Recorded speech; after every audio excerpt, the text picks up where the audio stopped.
Welcome to this short installation video brought to you by the friendly folks at Pfister.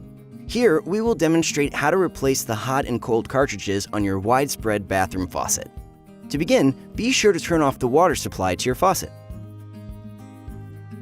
Remove the on-off handles by turning the base counterclockwise until it can be removed. If your handles have set screws, loosen them with a 3/32 Allen wrench and remove the handles. Be careful not to lose the set screws.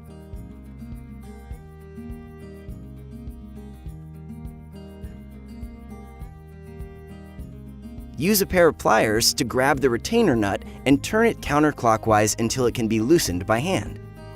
Remove the retainer nut. Remove the existing cartridge by pulling straight up from the body. You may need to wiggle it a bit to unseat it. Once removed, be sure to look inside the cavity and inspect for any pieces that may have broken off. If your existing cartridge is the older style, like this, without a white, red, or blue shroud, be sure to remove the white piece from the new cartridge before placing it into the body.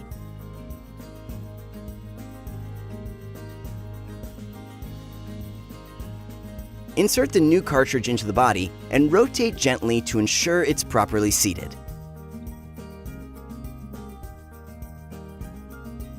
Reapply the retainer nut and then tighten with your pliers. Turn on the water supply to check for leaks. If leaking, turn the water supply off and recheck that the cartridges and retainer nuts are properly tightened. Reinstall the on-off handles. Ensure they are oriented in the off position before tightening them.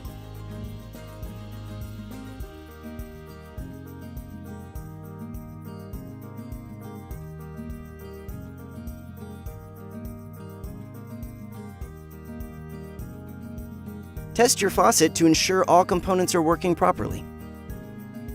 Great job! Thank you for watching. If you have any questions, visit our website at pfister.com or give us a call at 1-800-FAUCET.